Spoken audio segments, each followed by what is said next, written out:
Hey everyone, welcome back to my YouTube channel. My name is Amanda Nova, clinical nutritionist, holistic health practitioner, and applied kinesiologist. And today we're going to talk remedies for vertigo. So after tinnitus, I would say that vertigo is the ailment condition that I get asked about the most.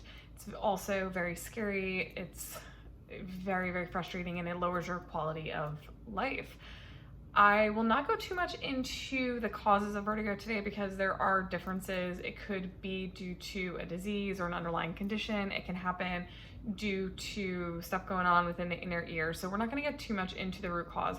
I always encourage, for those of you that follow me or that know me, for you to always peel back the layers, always try to figure out what is causing it if you don't already know. Most of us have an idea, if we have something like multiple sclerosis that could potentially be causing vertigo, we're usually pretty aware of that, but always try to find out the root cause as opposed to putting a band-aid on it. But I also believe in building your wellness toolkit. That's something that's really, really important to me so that you can manage your life day to day and improve your quality of life. So that's what we do together. We build that toolkit. So for vertigo, because there are varying causes, I will say these remedies, some of them may work for you, one might work for you, maybe none of them work for you, hopefully something works for you. But I will just say that, every case is different, the severity of conditions are different. And again, I just offer ways to try to help you be able to manage things in the best way that I can by providing what I know, right? So I'm going to show you a couple of acupressure points that have been known to help with vertigo and dealing with vertigo. And then we're going to talk through a couple of herbal supplements that you could potentially take and see if that helps at all. And I hope that you find some relief. So the 2 points that we're going to talk about today are both on the governing meridian. Now, the governing meridian with our central meridian really run our body, right? So our central meridian goes from our pelvis up to the bottom of our lip, and then our governing meridian starts underneath the nose on top of our top lip and then goes all the way back to our tailbone. So those two meridians really control the balance of our body, which makes sense that these points would be on the governing meridian. So the first one is on top of the head. So it's directly on top. And there's a couple of points in the governing meridian. If you follow me, I've done these points before where there's actually 3 and they're all an inch apart from each other. So what you can do is you can hold that point right on the top of the head, like the antenna, they usually call it, right, in acupuncture. You have like an antenna sticking out, or you can do all 3 and just sort of, hold your whole hand there and massage or wiggle or hold the point. So whatever feels comfortable for you. I usually like to do all 3. Sometimes I'll just hold my palm there and just go in circles. So this also helps with headaches. It helps with nausea, dizziness, and vertigo as well, right? So that's really great. So that's one spot that you can do. The other one is actually on the back of the head as well. It's still on the governing meridian, but it's actually in this well here. Let's see if you can, right at the base of the skull. And you should feel like it could feel a little bit tender. If you bend your head down, there's, some tendons there. I mean, it's really, the spine essentially. And so in that spot, you can hold 2 fingers. You can hold 2 or 1 finger and you can just massage there. And that should help the symptoms subside.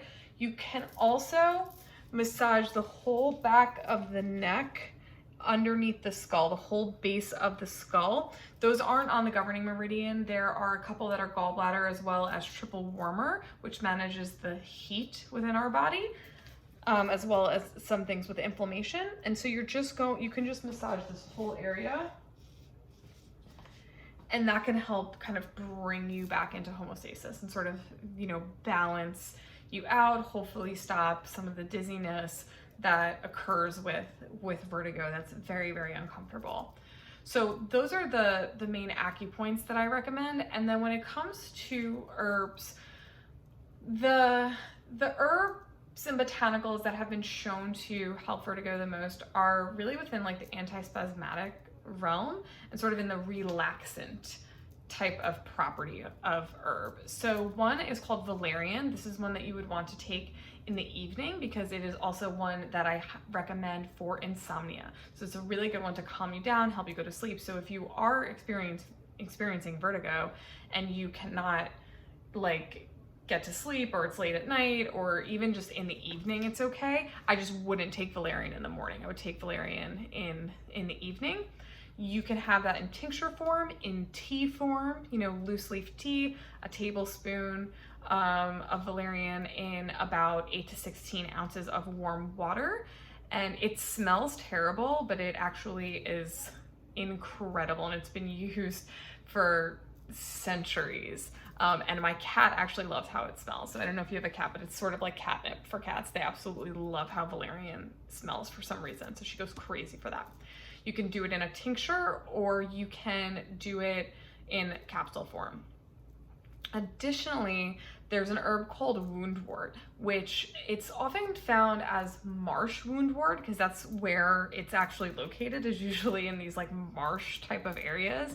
And that one you can also make into a tea. So similar like a tea or a decoction where you do, you know, a teaspoon of herb and then you do some warm water with it, right? And make it a tea, add some honey.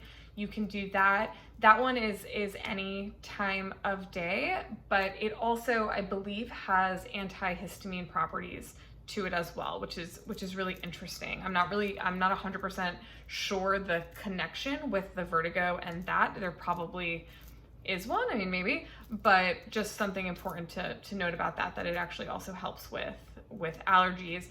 That one you can, again, do in a tea form similar to the valerian, or you can do that in a capsule, or if you can find a tincture of it. I haven't seen any tinctures of it because it's not as popular as an herb. This is, I would say, that's more rare info or knowledge. I don't know if anybody's tried it before. If you have, definitely comment below, but I had to like dig into the depths of my herbal botanical information to be able to find that one. And then lastly, an herb called amla, which is actually from Ayurvedic medicine, and it's actually good for nausea as well as vertigo. So that's one that you can also take for digestion, and that one you can take in the morning. So I'm good with you guys kind of taking that one in the morning, not like valerian, that's not gonna knock you out. So again, you can do that in a tea. There's a lot of amla supplements now, especially mixed in with other things that are helpful with digestion. So I understand that vertigo is not a digestion nausea type of thing. So I don't want to get that, I'm not getting that confused. But the amazing thing about botanical and herbal medicine is all of the other things that can be impacted. A lot of times when there is something at the root of an issue, there are a constellation of symptoms. So taking an herb or drinking an herbal tea that can help you with many different symptoms and you get many different benefits for me as a busy person, I feel like that's efficient. So I love that. So amla is absolutely wonderful. So you can, again, find that in supplement form. There's also powders of amla. There's a couple of brands that make them in like sort of like a tummy, like a digest kind of drink that you can take. So try the acupoints, try the herbs. Hopefully you find some relief. Please comment below if you do. I'm dying to know what does work for you guys. If it doesn't, I'm very sorry. Again, there's a million different ways to heal and different things, and I hope that you find what you are looking for. And again, like, subscribe, you know, leave me some love, and I'm happy to keep doing this and can't wait to teach you guys more remedies, and see you soon.